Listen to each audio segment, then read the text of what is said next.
Hey guys, Pedro here to tell you about the debut record from Kaia's By the Moon and the Stars, out August 2nd, an independent release.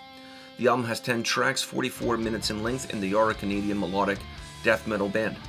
Now, as far as the design is concerned, I enjoyed the way they put this record together. It has a mature approach, has a sense of beginning, middle, and end. It has a nice flow. The songs move really well from one to the other, and it makes the overall experience of listening to this record very enjoyable. It's a very dynamic album, has a lot of movement, but they were able to connect the songs in a way that the movement seems almost seamless, and how the energy of one song transmits itself into the energy of the next track and the energy of the next track. So it's a design that works for me, that really gives you the most out of this album, allowing you to appreciate the individualistic nature of each and every single song, but still have a sense of collective behind it. Now, as far as the sound is concerned, the album was a lot more rugged than I was expecting. The production on this record and the overall sound experience on this record is really rough around the edges. Now, there are positives and there are negatives when it comes to this style and to this approach. The positive is that it makes the album feel almost like a live record. It has that sort of energy, it has that sort of vibe. It feels almost punk to a certain degree. It really pushes the boundaries.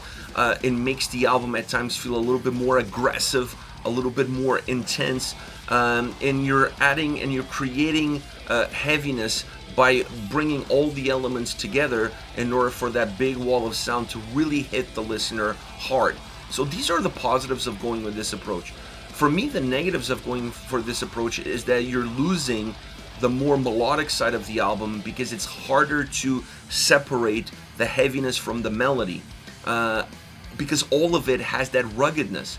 And I feel like on an album like this, you want to have more layers, you want to have more texture, you want to define better the different roles that the guitars have, so that you can see exactly the momentums within the song and you can create much better defined ebbs and flows within the tracks. It also allows you to make songs that have a better shape to them, where you can hear all the different pieces coming together, you can see what all of them are doing, and then you can see what together they can offer to the listener, which is a more vibrant album.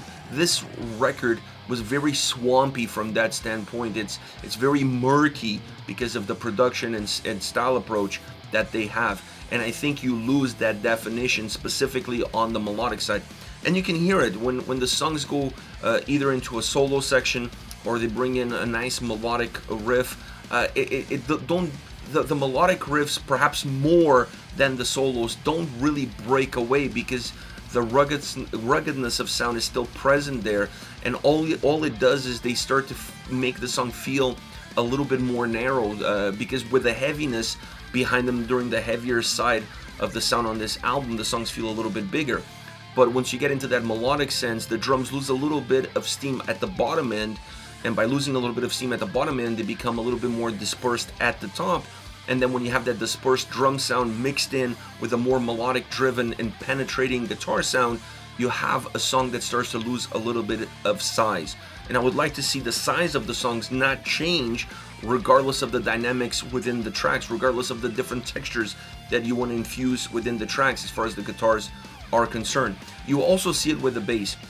The bass on this album works really well, but at times when the album becomes a little bit more driven, the bass pops out too far ahead. It becomes super noticeable. It almost comes out of nowhere and it really rings in your ear.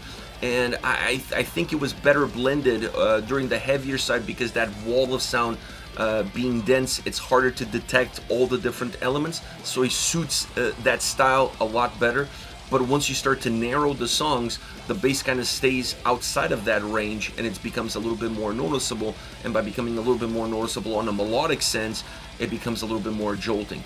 So these are the upsides of going with this style and the downsides. To me, I honestly feel like they have to look forward to future records and look not at a more overly produced sound, but at a more polished sound that allows the creativity that they have and the abilities that they offer to really shine. You want to showcase the guitar playing styles, you want to showcase the melodic sense of these songs and the melodic side of the band, but you want to have those elements breaking away from the heavier sound and becoming a little bit more of a weaving tapestry that weaves themselves through the heaviness, out of the heaviness, but giving the listeners a sense of purpose and a sense of direction with it.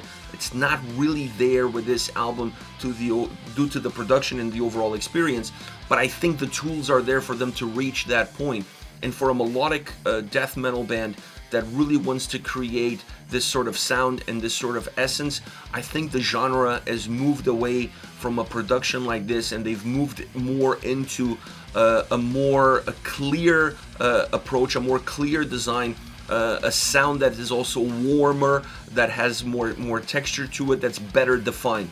And I think while this is their debut record, I expect them to take this album as a learning lesson and really move their sound into the next level and allow it to be as rich and as powerful as I can see it already in there. It's just not showcased in the right perspective, at least as far as I'm concerned.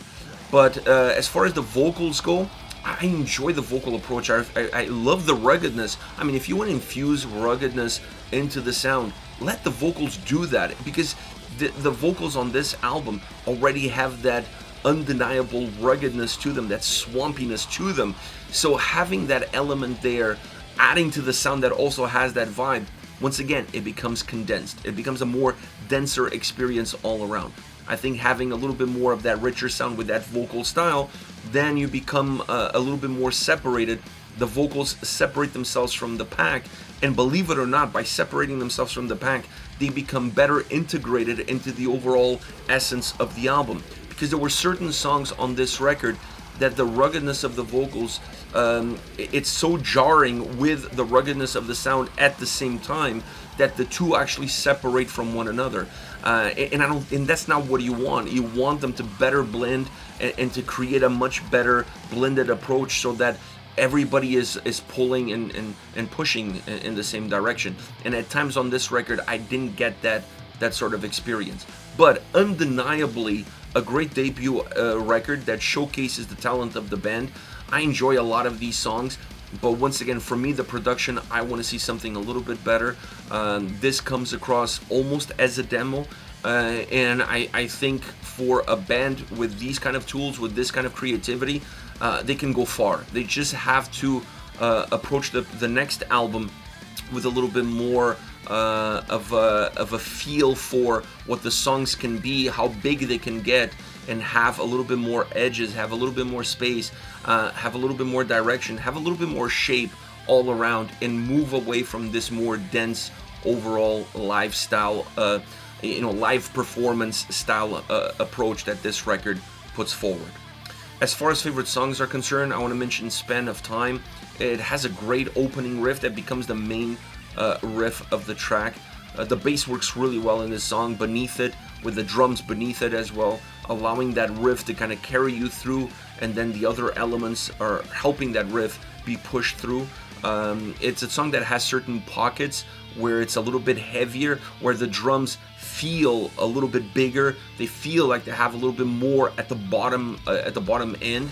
The vocals stay very balanced throughout. Great solo section, emerges into the track really well, and it's a very dynamic guitar sounding song, as it is the album. This is a very dynamic guitar sounding album. It's just that it's not always easy to see that dynamic movement within the tracks.